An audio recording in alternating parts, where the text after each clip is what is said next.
Cənab Prezident 2027-2030-cu illər inkişaf strategiyasının, beləcə də ikinci böyük qayıdış dövlət proqramının hazırlanması ilə bağlı göstəriş verib. Növbəti 9 ay ərzində Nazirlər Kabineti tərəfindən hər iki istiqamətdə sənədin hazırlanması və dövlət başçısına təqdim olunması həyata keçiriləcək. Yeni sənəd bir tərəfdən məskunlaşma, Qarabağ Şərqi Zəngəzurun bərpa və yenidən qurma prosesinin daha da sürətlənməsinə imkan verəcək. Nəzərə alsaq ki, 2-ci Qarabağ müharibəsindən və Azərbaycanın əldə etdiyi zəfərdən sonra intensiv şəkildə işğaldan azad olmuş ərazilərimizin bərpası və yenidən qurması həyata keçirilir.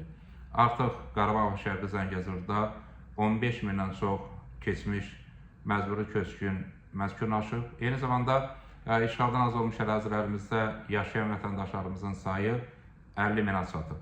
Onların bir qismi işğaldan azad olmuş ərazilərimizdə artıq çalışırlar və eyni zamanda biz Qarabağ və Şərqi Zəngəzura daha çox sərmayənin cəlb olunmasını da müşahidə edirik. 2027-ci ilədək Qarabağ və Şərqi Zəngəzurda məskunlaşan vətəndaşlarımızın sayı 140 minə yaxın olacaq.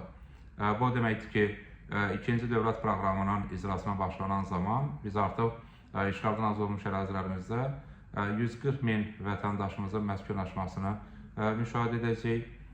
Eyni zamanda ikinci dövlət proqramı prosesin daha intensiv şəkildə həyata keçirilməsini stimullaşdıracaq və xüsusən nəzərə alsaq ki, ikinci dövlət proqramı çərçivəsində həm xüsusən də Qarabağ və Şərqi Zəngəzurda məskunlaşan vətəndaşlarımızın sayının artması, iqtisadiyyatın formalaşması, inkişafı və Azərbaycan iqtisadiyyatına reinteqrasiyası prosesi sürətlənəcək.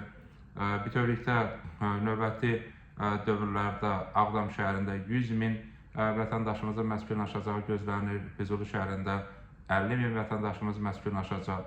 Bu deməkdir ki, praktik olaraq xüsusən də Qarabağ və Şərqi Zəngəzurda biz həm iri şəhərlərin yaranması, həm təbii ki, kəndlərin bərpa edilməsi, qurulmasını müşahidə edəcəyik ki, bu da təbii ki, Qarabağ və Şərqi Zəngəzurda məskunlaşan vətəndaşlarımızın sayına təsir göstərməklə həmin ərazilərimizdə iqtisadiyyatın inkişafına təkan verəcək. Və praktik olaraq yeni proqram hazırlanması bir daha təsdiq edir ki, növbəti illərdə Qarabağ Azərbaycan iqtisadiyyatının inkişaf driverlərindən birinə çevriləcək.